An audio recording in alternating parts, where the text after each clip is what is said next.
అస్మద్గురుభ్యో నమః. శ్రీమతే రామానుజాయ నమః. భాగవత కోష్టికి దాసోహం. ప్రబంధాలు ఎన్ని? 24 ప్రబంధాలు. అవి ఎన్ని ఆయరములుగా విభజించారు? 4 ఆయరములుగా విభజించారు. వాటిని ఎంతమంది ఆళ్వార్లు అనుగ్రహించారు? 12 మంది ఆళ్వారు.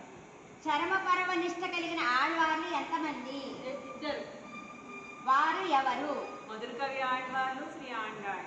ఆళ్వార్ల వరుస క్రమంలో కులశేఖర ఆళ్వార్లు ఎన్నో వారు? 7వ వారు. ప్రబంధాల కన్న తల్లి అని పెంచిన తల్లి అని ఎవరెవరిని అంటారు? కన్న తల్లి నమ్మాళ్వారు, పెంచిన తల్లి రామానుజుల వారు.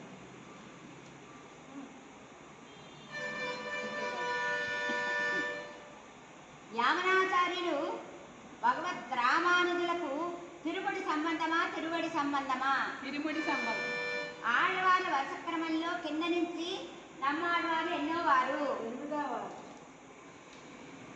యామనాచార్యులు భగవద్ రామానుజులకు తిరుముడి సంబంధమా తిరువడి సంబంధమా? తిరుముడి సంబంధం. ఆచార్య రత్నహారంలో వారు ఎన్నో వారు? 8వ వారు.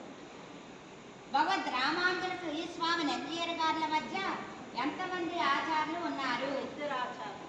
వారి తిరునామం ఏమిటి? స్వామి అంబార్ గారు, స్వామి పరాశర భట్టర్ వారు. తిరువడిసై ఆళ్వారు ఎన్ని ప్రబంధాలను అనుగ్రహించారు? 2 ప్రబంధాలు. వాటి పేర్లు ఏమిటి? నాన్నగంటి నిబంధాలు, తిరుచంద విరుత్తం. వాటిలో పాసురాల సంఖ్య?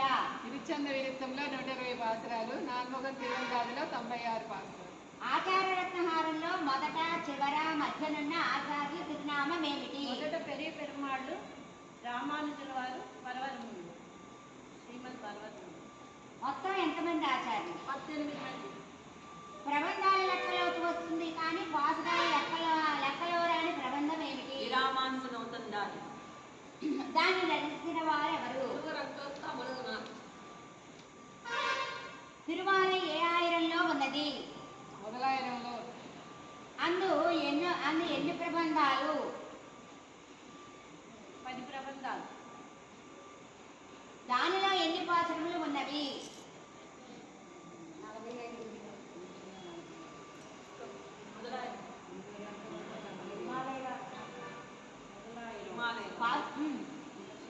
45.